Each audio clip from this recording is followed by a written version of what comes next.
नमस्कार, मैं सोनिका चौहान एक बार फिर से आपके साथ। आज मैं आपको बीजामृत बनाने का तरीका बताऊंगी।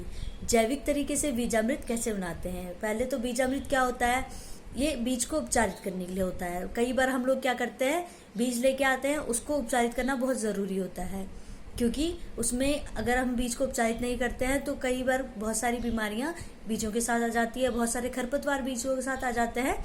इसके लिए हमें बीज उपचार करना बहुत ज़रूरी है। इसके लिए आपको सामग्री लगेगी 5 किलो गोबर, आपने 250 ग्राम चूना लेना है, 250 ग्राम से 500 ग्राम तक चूना ले सकते हैं, और 250 ग्राम मिट्टी, जंगल की मिट्टी ले सकते हो आप, पीपल के पेड़ के नीचे की मिट्टी ले सकते हैं।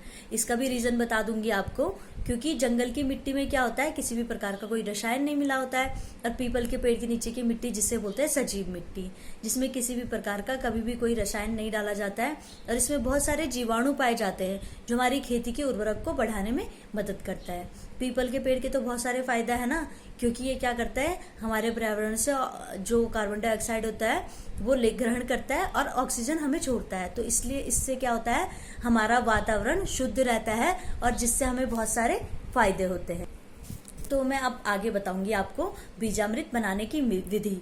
आपने क्या करना है, एक 10 लीटर की पानी की बाल्टी लेना है, और जो आपका 5 किलो गोबर है, उस 5 किलो गोबर को एक सूती कपड़े में पूरा पोटली बना दीजिए। उस पोटली को बना के उस बाल्टी में डुबो दीजिए।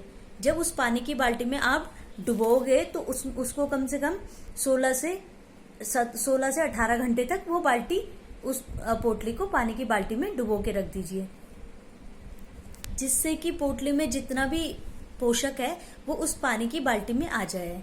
आपने उसी में 1 लीटर, दूसरी बाल्टी में क्या करना है, 1 लीटर पानी लेना है और उसमें 250 ग्राम से 500 ग्राम चूना उसमें भिगो दीजिए, वो भी 12 से 16 घंटे के लिए। उसके बाद इनको दोनों को ऐसी 12 से 16 घंटे तक छोड़ दीजिए।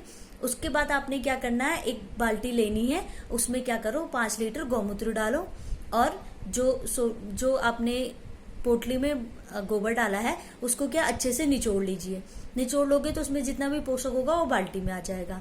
तो ये चूने को और बाल्टी के पानी को और गौमूत्र को सबको मिला के इकट्ठा कर दीजिए, ताकि ये कम से कम 20 लीटर तक आपको तैयार मिल जाए। और अब इस 20 लीटर जो तैयार आपके पास गौमूत्र होता है और गोबर का जो खाद बचती है, गोबर की जो तरल बचता है, और चूना, इन सबको कम से कम 8 से 10 घंटे के लिए भिगो दीजिए।